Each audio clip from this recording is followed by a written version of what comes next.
When you go no contact with a narcissistic woman, it may feel like a quiet, mature decision, an act of self-respect, even restraint. But psychologically, what you are doing is far more disruptive than silence suggests. You are inflicting what Carl Jung would recognize as a deep narcissistic injury. To the narcissistic psyche, attention is not affection, it is identity, it is the mirror through which the ego confirms its existence. When that mirror is suddenly removed, the ego does not calmly reflect, it panics. This is the first and most underestimated danger of no contact. You are not stepping away from a relationship, you are destabilizing a carefully constructed false self. The narcissistic woman has organized her sense of worth around being seen, desired, reacted to.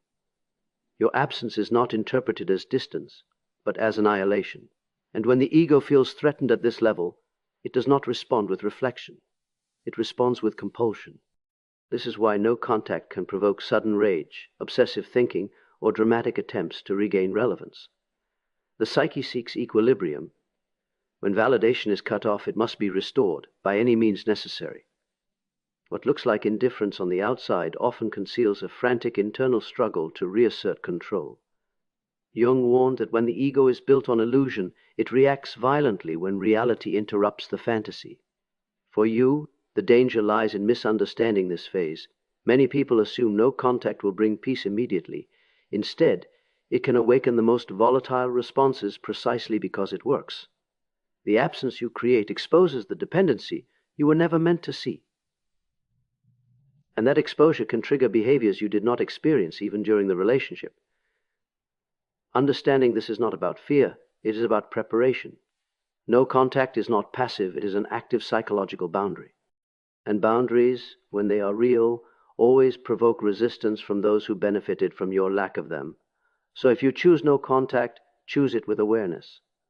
Silence is powerful not because it is quiet, but because it forces the truth to surface, and not everyone survives that confrontation gracefully. Once no contact is established, something paradoxical often occurs. The silence you believe will create distance begins to act as a provocation. In psychological terms, this is the hoovering phase, the attempt to draw you back into the emotional orbit you have stepped out of. To the narcissistic woman, your absence is not neutral. It is interpreted as rejection, and rejection threatens the very structure of her self-image. Psyche responds by reaching outward, not inward. These attempts to reconnect rarely arrive in obvious forms. They often appear subtle, even disarming. A sudden message expressing remorse, a memory shared by accident, a declaration of personal growth, spirituality, or vulnerability. Jung would caution us here, the unconscious is remarkably creative when the ego is desperate to restore balance. What you are witnessing is not transformation, but adaptation. The personality shifts its presentation to regain access to the source of validation. The danger lies in how convincing this performance can be. Narcissistic behavior is not always loud or cruel. Sometimes it is soft, poetic, and emotionally intelligent on the surface. But insight without accountability is not growth, it is strategy. When someone reaches out only after losing control, the motivation is not connection, but regulation of inner chaos. For the one who has gone no contact, This phase can be deeply confusing. You may question your decision. you may feel guilt, nostalgia, or the urge to respond just to confirm that you mattered. This is where the trauma bond quietly resurfaces. The psyche remembers the highs more vividly than the harm. Jung described this as the pull of the unconscious toward what is familiar, not what is healthy. Responding, even briefly, often resets the entire cycle. The narcissistic woman does not hear your words. She registers your availability. The moment contact is restored, the dynamic begins to rebuild itself, often with greater intensity than before. What felt like closure becomes reopening.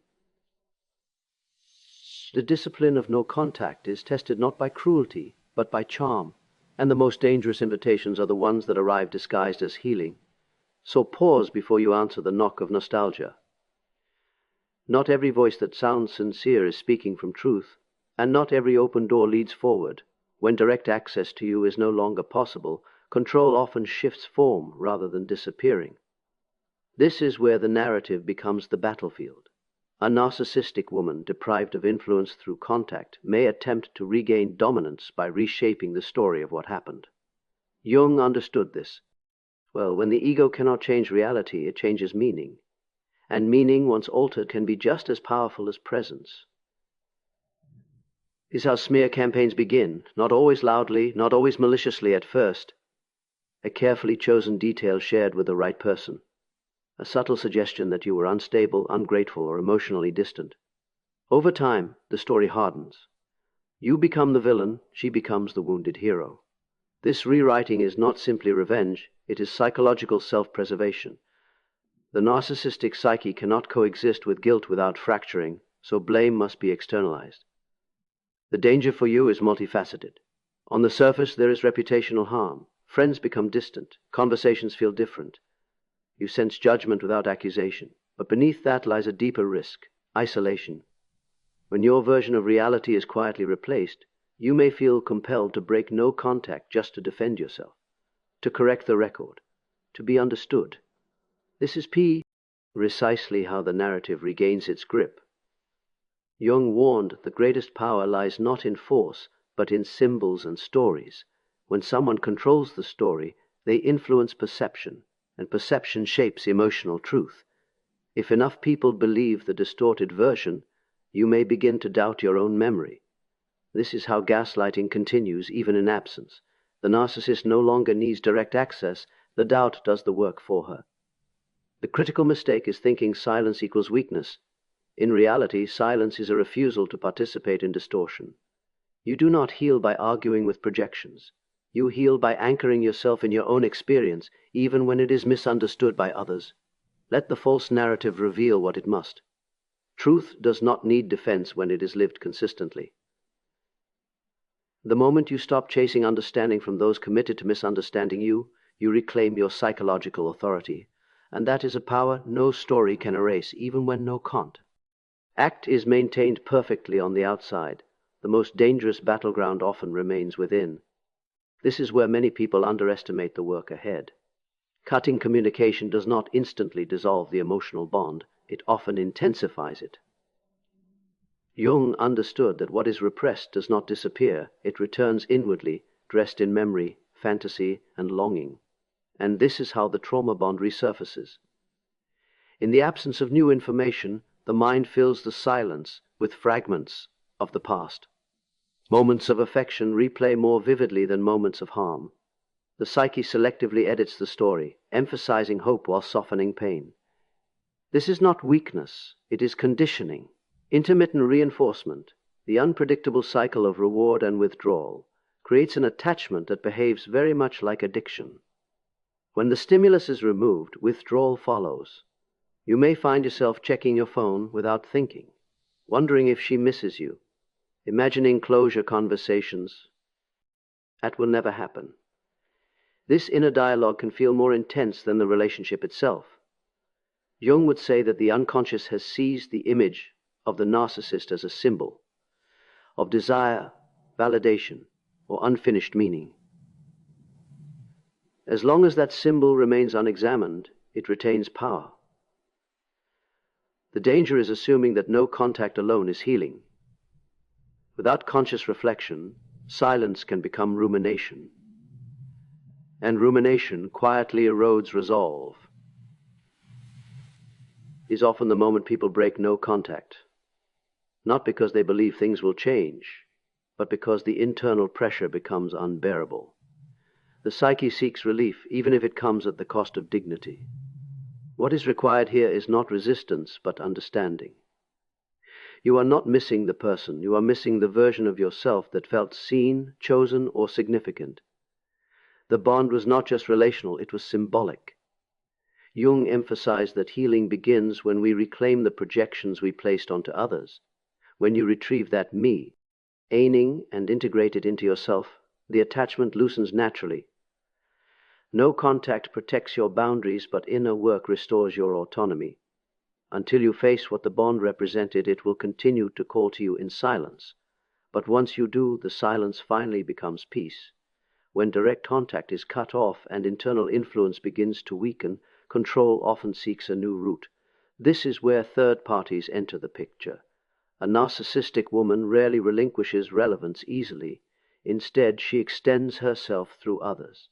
Mutual friends, family members, co-workers, even online spaces become conduits for observation, pressure, or emotional intrusion. Jung would recognize this as a form of projection, control displaced outward when it can no longer be exercised directly. These intrusions are rarely obvious. A friend casually mentions her name.